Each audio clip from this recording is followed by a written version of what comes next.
ஒரு ரூமில் அடைச்சி வைக்கிறேன்.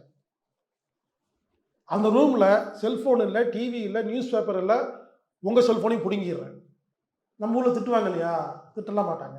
குட், உனக்கு பிடிக்கலையா இன்றைக்கே போகும்போது நீங்கள் திங்க் பண்ணுற நேரம் அதிகரிக்கணும், சிந்திக்கும் நேரம் அதிகரிக்கணும், சும்மா இருக்கும் நேரம் அதிகரிக்கணும்.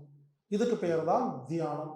நோய்கள் குணமாகிறது, பிரச்சனைகள் தீருகிறது, நாம் ஒரு முடிவுக்கு வருகிறோம். மறுபடியும் போனுங்க, கடுப்பாயி உனக்கு அறிவு இருக்கா அப்படின்னு கேட்டுட்டேன். அந்த பொண்ணு உனக்கு அறிவு இருக்கான்னு கேட்குது.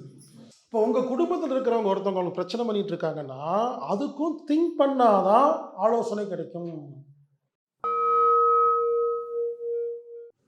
அன்பு நண்பர்களே, சும்மா இருக்கும் பொழுது உடலிலும் அனைத்து நோய்களும் குணமாகிவிடும்.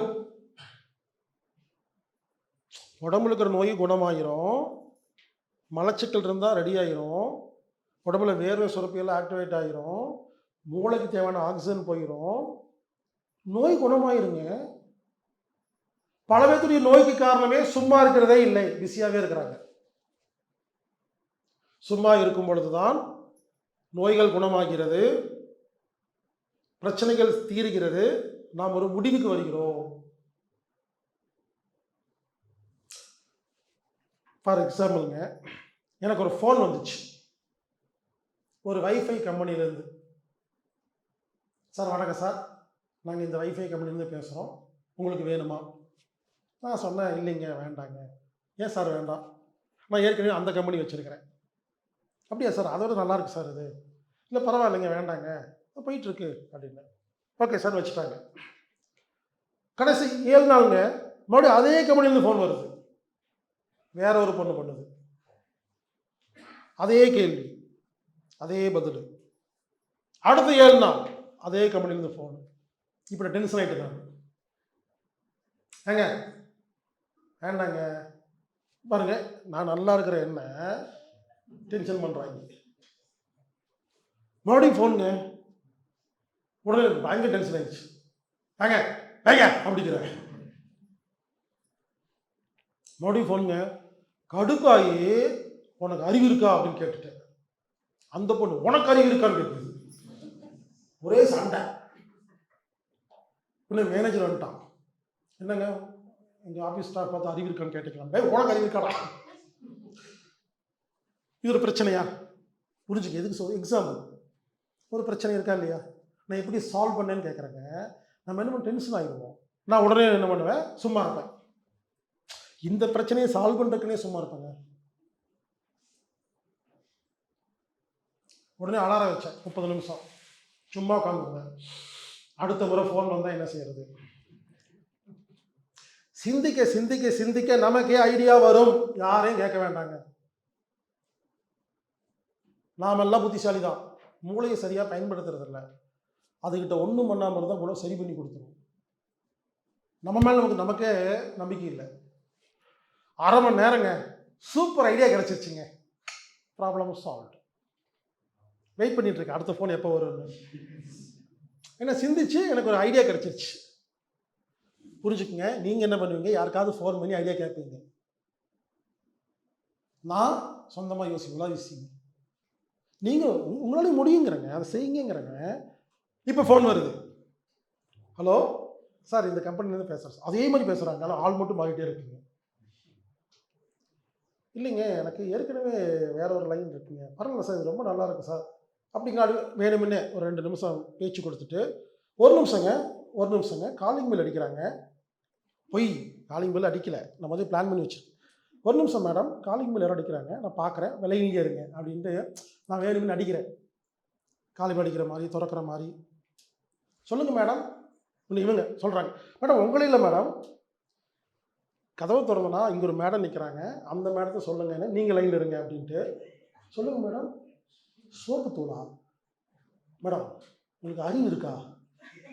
காலிங் பெல் அடித்து சோப்பு தூள் வேணுமா கேட்குறீங்களே, ஒரு சோப்பு தூள் வாங்குறதுக்கு துப்பு இல்லாமல் அந்த வீட்டில் கொடுக்கணும். எனக்கு சோப்பு தூள் வேணும்னா நான் போய் கடையில் வாங்கிடுவேன், எனக்கு அறிவு இருக்குது. காலிங் பெல் அடித்து கொஞ்சம் கூட அறிவு இல்லையா? யார் மேடம் உங்களை வேலைக்கு வச்சா? மேடம் உங்களே இல்லை மேடம், இங்கே ஒரு மேடம் லூஸ் மேடம் கதவை தட்டிட்டு சோப் வேணுமான்னு கேட்குது மேடம். கட் பண்ணிடுச்சு. ஒரு ஐடியாங்க, இதை சிறப்பான ஐடியான்னு சொல்ல வரல.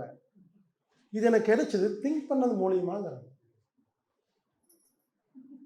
இப்போ உங்க குடும்பத்தில் இருக்கிறவங்க ஒருத்தவங்க உங்களுக்கு பிரச்சனை பண்ணிட்டு இருக்காங்கன்னா, அதுக்கும் திங்க் பண்ணாதான் ஆலோசனை கிடைக்கும். ஆனா அவங்க திங்க் பண்ண விடவே மாட்டாங்க. புது புது பிரச்சனையா பண்ணிக்கிட்டே இருப்பாங்க.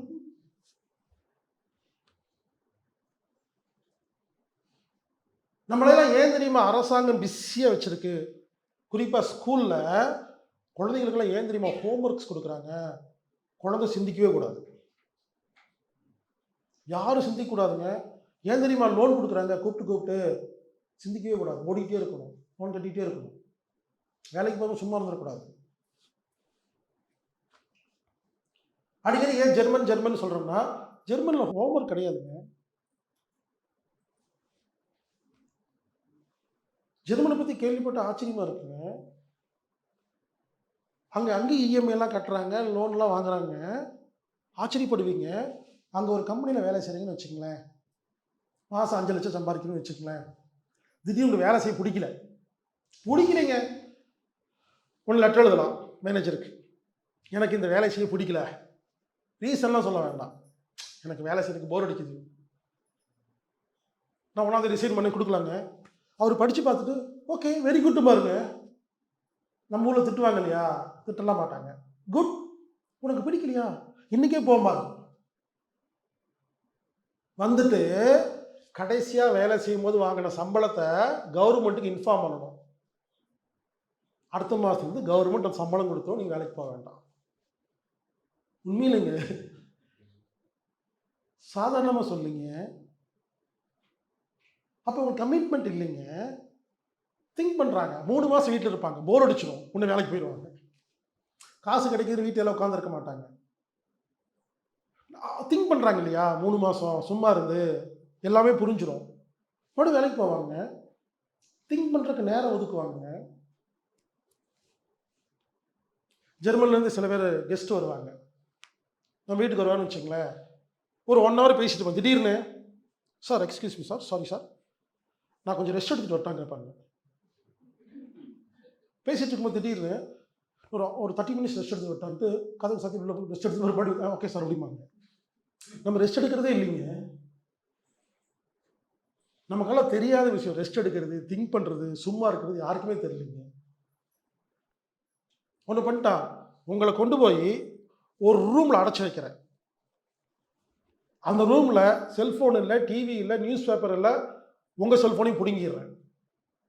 ஒரு ரூம்ல உட்கார வச்சா என்ன பண்ணுவீங்க? அப்படியே டென்ஷன் ஆயிடுவீங்க. கொடுமை அப்படிவீங்க. என்ன கூட சந்தோஷமா இருக்கேன். திங்க் பண்ண நேரம் கழிச்சு நான் மாடி திங்க் பண்ணிட்டு இருக்கேன்.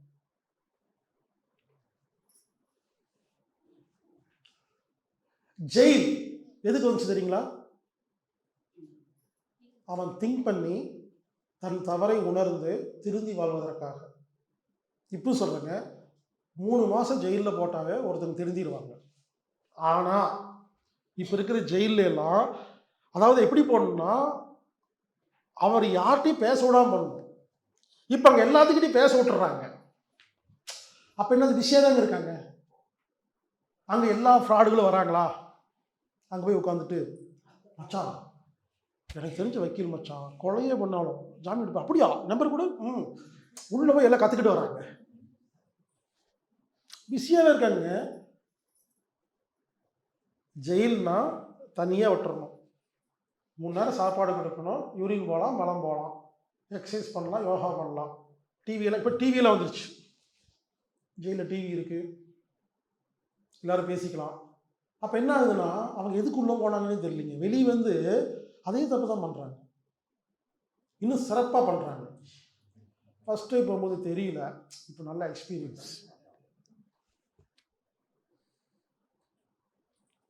இந்த வினாடி முதல் உங்களுடைய அந்த உறவுகள் ஒழுங்காகணும்னா நீங்க திங்க் பண்ற நேரம் அதிகரிக்கணும், சிந்திக்கும் நேரம் அதிகரிக்கணும், சும்மா இருக்கும் நேரம் அதிகரிக்கணும்.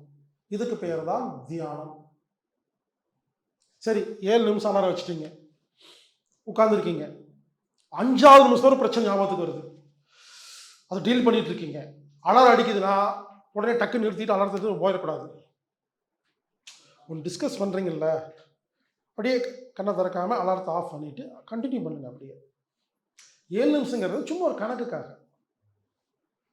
மீண்டும் சொல்கிறேன், 7 நிமிஷம் வச்சு அப்படியே ரொம்ப நேரம் யுகமும், சில பேர்த்துக்கு யுகம், இந்நேரம் 3 நிமிஷம் ஆயிருக்கு, இன்னும் 7 நிமிஷம் ஆயிருக்குமா, இந்நேரம் ஐயோ என்ன 20 நிமிஷம் ஆன மாதிரி இருக்கு, அப்படி தோணுனாவே நீங்க சும்மா இருந்ததே இல்லைங்க வாழ்க்கையில.